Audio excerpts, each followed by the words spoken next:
Sziasztok, Beregszászi nyúltenyésztő vagyok, és ugye most a nyúlkolbász készítésének a folyamatát szeretném nektek levideózni. Ugye tegnap már, aki néztétek a videómat, amit csütörtökön felraktam, ott mutattam, hogy 3 darab nyuszkó, 3 darab ilyen bakot vágtam erre a célra. Mind a 3 nyuszkóról tudni kell, hogy ilyen másfél, 2 éves, 3 éves bakok voltak, az egyik 3 éves volt, de ez tökéletes kolbász alapanyag, hiszen nézzétek meg milyen mennyiségű húst sikerült lefejteni róluk, és ha megnézitek a csontokat is, ugye direkt azért akarom megmutatni, tehát nagyon jó húsosan hagyom a csontokat is, hiszen ebből egy tökéletes bográcsost tudok még kihozni belőle, úgyhogy vagy pedig egy levest. Most rákaptunk a feleségemmel egy ilyen 12 órás főzésű levesre, keverjük a csontokat, úgyhogy a nyúlból is fogunk ilyen csontot belerakni. Általában marhacsontot, ilyen velős csontot, disznócsontot és nyúlcsontot teszünk oda, és nagyon-nagyon finom. Javaslom a figyelmetekbe, ha érdekel majd valakit ez a recept, ez a leves recept, nagyon szívesen megírom és elküldöm. Én is az egyik csoportban találtam, és azóta is folyamatosan fogyasszuk. Na most, ugye az első része megvolt a nyúlvágásnak, ugye vágás után, tegnap volt a vágás, hagytam mai napig szikkadni, sokkal könnyebben le tudtam fejteni a húst a nyuszikról. Direkt nem vettem fel, nem videóztam, mert ha emlékeztek, még megmutattam, hogy kell filézni, de úgy igazából leszűrhetitek róla, hogy nem vagyok egy hentes típus, éppen ezért nem szeretném ezt újra, nem szerettem volna videóra venni, de a célnak megfelelően szintén le tudtam fejteni a nyúlhúst természetesen. Az első folyamat megvan, második folyamat megvan, a harmadik folyamat most csak annyi, hogy mindenképpen le kell mérni a tiszta húsnak a mennyiségét. Tehát nagyon fontos, hogy pontos számokkal számoljunk. Ezt még nem mértem le, tippelek, mondjuk 6 kg húsról van szó, 6 kg nyúlhúsról, akkor ehhez annak függvénye, hogy mit szeretnél, milyen kolbászt szeretnél tölteni, vagy 30 vagy 40% zsírszalonna szükséges hozzáadni. Célszerű már ezt a zsírszalonnát a nyúlhússal együtt, mikor darálod, vele együtt ledarálni. Tehát hogy a legegyszerűbb kiszámolni, ugye, hogy az a 30 vagy 40%, én 40%-ot fogok tenni, mert sütnivaló kolbászt szeretnék, és a sütés közben ugye mindenképpen a zsír ki fog belőle jönni. Ami fontos, hogy itt ha 6 kg húst veszünk, a 6 kg húsnak a 40%-a 2,4 kg. Na most hozzátettük ezt a 2,4 kg-ot, lesz akkor 8 kg 40 deka kolbászhúsunk, és ehhez jön majd a fűszerezés. Innentről folytatjuk. Nos, kész a darált hús, nézzétek meg milyen szép darált hús lett belőle. Összedaráltam ugye a szalonnával, ami nagyon fontos, és már megvan a fokhagyma is. Durván ez összesen lesz olyan 15-20 deka fokhagymát fogok beletenni, de majd mutatom a részleteket. Jó, most itt tartunk, ugye megvolt a fűszerezés, és a fűszerezés előtt jönni fog ugye, most a fűszerezés után maga az összedolgozás. Van benne hagyományos fűszerek, ugye fokhagyma, piros paprika, nagyon finom dobronyi piros paprika, emellett bors és só. És egy nagyon pici fokhagyma port tettem hozzá, így ellensúlyozva az ízeket. Nos, megvan az első átdolgozás, úgyhogy most hagyom pihentetni a húst. Nézzétek, milyen szép színe van a piros paprikának. Én még egy picit tettem volna bele, de a feleségem azt mondta, hogy tök jó színe van. Úgyhogy most egy picit várunk, legalább egy 1-2 órát pihentetjük a húst, és aztán másodjára is átdolgozom. Ez azért is nagyon fontos, hogy ugye maga a só, a belerakott porcukor, hiszen ellensúlyként mindig a sóhoz cukrot kell rakni, és itt porcukrot, fel tudjon oldódni, és aztán jön a kóstoló. Természetesen nyersen, hogyha megfelel az ízvilágnak, érezhető, hogy esetleg mi hiányzik belőle, akkor még lehet pótolni. Most kb. Egy ilyen 15-20 percig gyúrtam, úgyhogy most jön a pihentetés. Nos, hát végre elkészült a várva várt kolbi. Ugye ez 3 darab nyúlból lett. Nézzétek, tettem vékony bélbe is. Látható a különbség a kettő között. Ez a vékony, ez jubél. Ami fontos, a Böllér Shopról rendeltem Magyarországról. Hát gyerekek, nem tudom, de egyszer már töltöttem a jubélbe, akkor aránylag meg voltam vele elégedve. De rendeltem első osztályú disznóbélt is, amit úgy hirdettek, és úgy rendeltem, hogy 20-22 mm-es. Hát, hogy igazából, aki ezt megnézi, hát ez nem 20-22 mm-es, az biztos.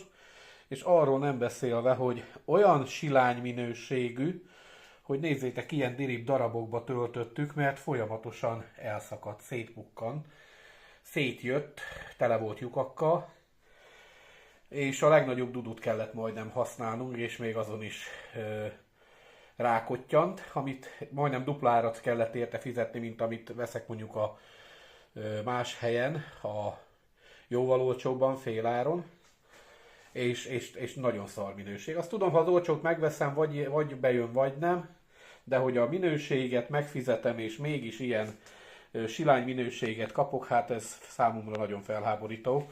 El is döntöttem, hogy írni fogok mindenképpen nekik, és panaszt teszek.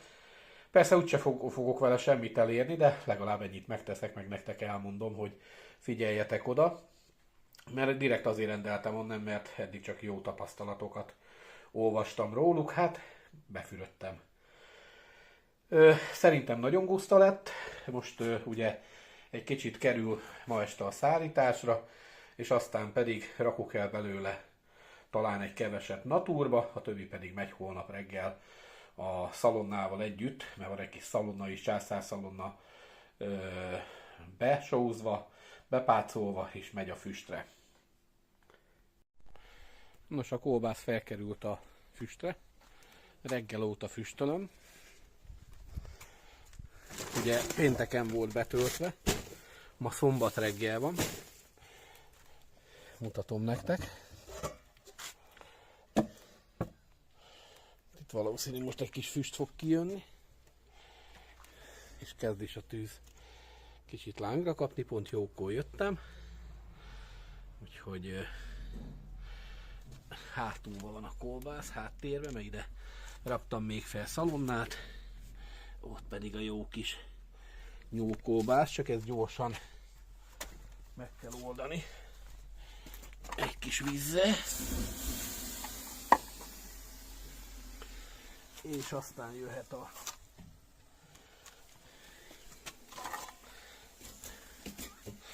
ugye az összébrakás, hogy csak a füst menjen. Persze biztos lesznek majd kommentek, akik azt mondják, hogy hát nem így kell füstölni, meg nem úgy kell füstölni. Én édesapámtól itt tanultam. Eddig minden, amit így füstöltem, tökéletesre sikeredett.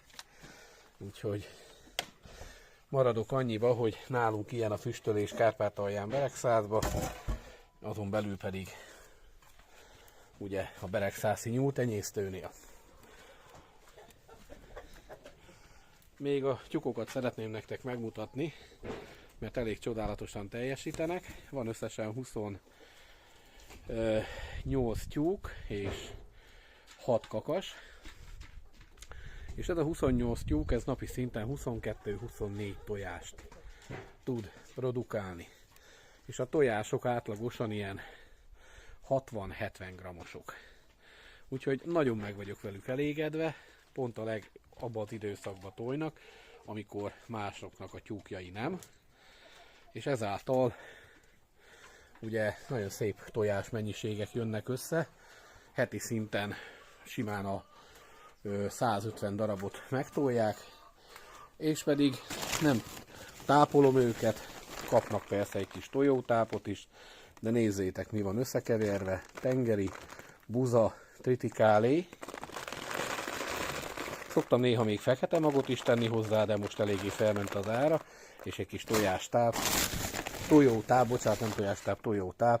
ebből a fajtából, ami nálam nagyon bejött, ilyen sárga domásnyé. Jókat olvastam utána, és összesen 30% táp van ebből benne az összkajába. Itt a végeredmény, füstölés után. Ez a juhbélbe töltött kolbász. Ez pedig ugye a hagyományos disznóvélbe.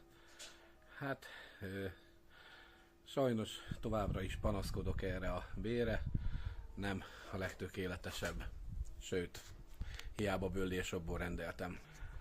Viszont a kolbász az nagyon guszta lett, mármint ízre, finom lett, bocsánat, le a kalappal, kóstoljátok meg, aki szeretné, küldöm a receptet. És ugye most jön a főpróba a Kolbinak. Nézzük, hogy milyen.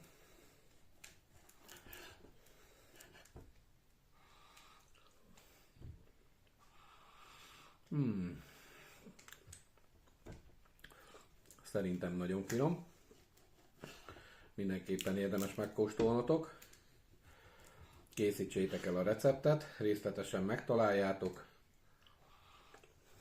Ugye ennek még kell, hát az ideális lenne 2 hónap, hogy érlelődjön, de valóság az, hogy ez nálunk nagyon hamar el fog fogyni.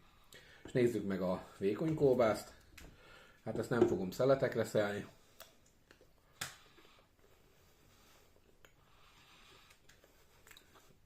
Teljesen más az íze, mint a vastagnak, nézzétek a közte lévő különbséget.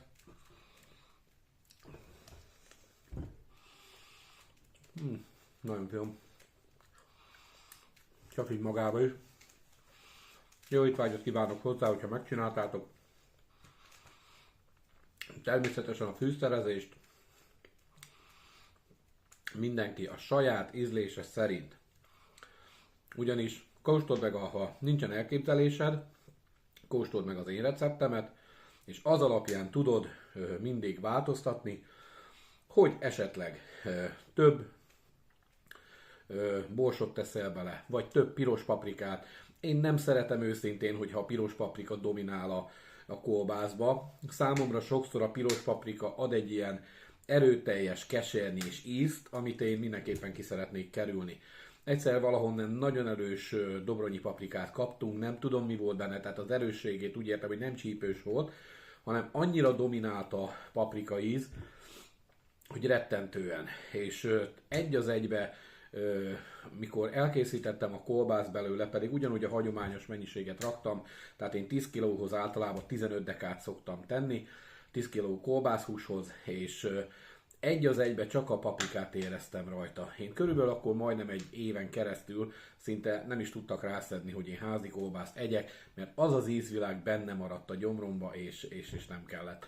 Nagyon fontos a zsírmennyiség, amit beletettem.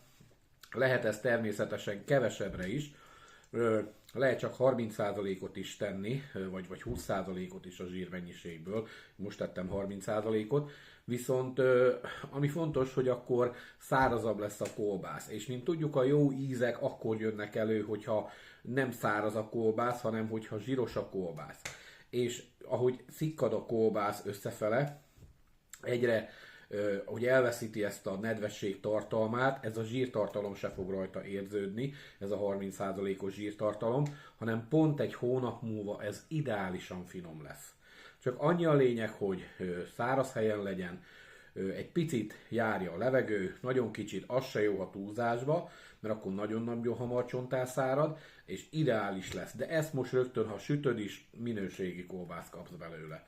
Úgyhogy jó, sok sikert kívánok a nyomtartáshoz, és ha még nem vagy tag a csatornámon, kérlek iratkozzál fel, hiszen nagyon fontos a számomra, hogy minél többen lássátok az én munkásságomat, ezzel is segítem a ti nyúl tartásotokat tanácsaimmal, és ugye nem mindig tudunk egyetérteni mindenben, minden téren, de nincs is ebben semmi baj, vélemények különbözőek, és továbbra is hiszem azt, hogy nem csak ti tanulhattok én tőlem, hanem közöttetek is rengeteg olyan ember van, akitől én is tanulhatok nyúltartás, vagy akár milyen más tekintetben, akár kolbász készítéssel kapcsolatosan. Szívesen várom az ötleteiteket, az észrevételeiteket, legyen szép a napotok, sziasztok!